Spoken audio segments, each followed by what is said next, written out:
more. Next case on the docket. The plaintiffs say they rented a room in the defendant's house and they were treated horribly. But the defendants claim that they drank juice out of the bottle and then put it back in the fridge. Yuck. It's the case of Let's Get Ready to Rumble. Thank you, Douglas. You're welcome, ma'am. Mr. and Mrs. Denson, you were in need of renting a room, and Mr. and Mrs. Solomon rented you that room, correct? No, ma'am, incorrect. We were living in the extended stay, paying $700 a week, and Mrs. Solomon spoke to my wife and told her that's a lot of money, and we can come and stay with her. We didn't even ask to stay with her. We would not need her for anything. All right, so you rented a room in the defendant's home, right? Yes, ma'am. Okay, and what was the agreement? The agreement was to pay $725 a month. So the agreement was $725 a month, and did you pay a security deposit? Yes, we Yes, did. we did. How much? Initially, the agreement, Your Honor, was for $700. After Mrs. Solomon spoke with her husband, it was asked also of us to pay $300 as a security. So the answer is $300 security deposit. So you pay the $725 and you pay the $300 and you move in, and how does it go? I move in, Your Honor, from March through May. The defendant, Miss Rosemary Solomon, and her husband attend the same church as I do. My husband is not a member of that church.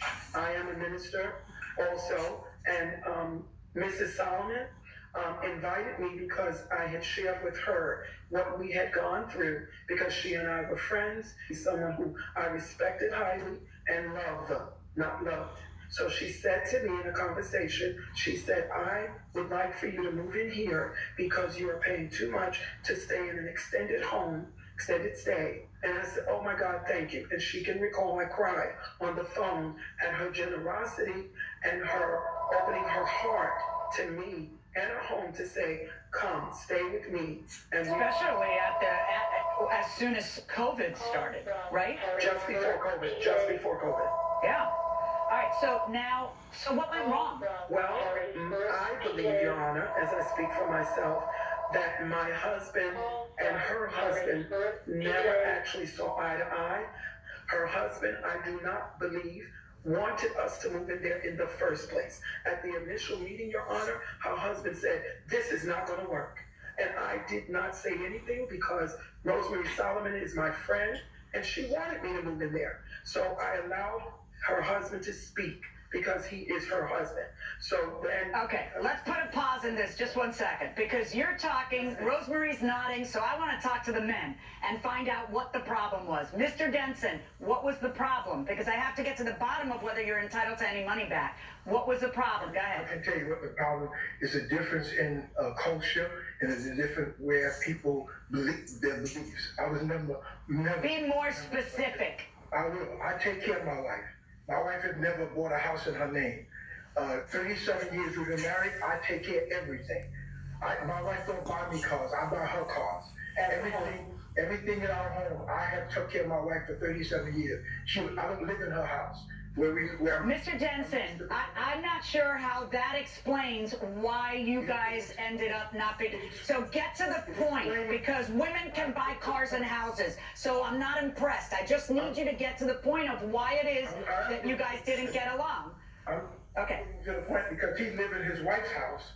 She does all the financial situation, and he... That's none of your business. But it's none of your business, Mr. Denson. Okay, Mr. Solomon, you tell me, what was the problem that people didn't get along? What was the issue, Mr. Solomon? Okay, the first issue is, the first when they came in to move into the house, for the security deposit, they did not have the money.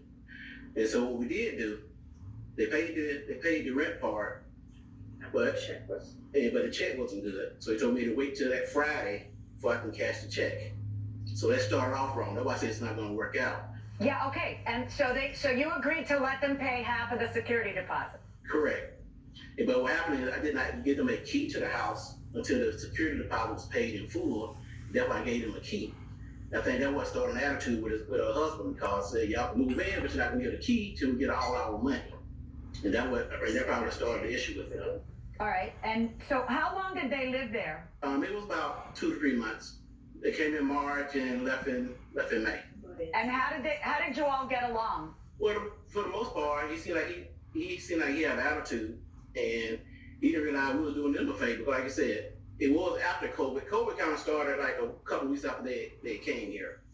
But he just a nasty old man. This man, he was going to the refrigerator, taking stuff out the refrigerator, drinking it, putting it back in there.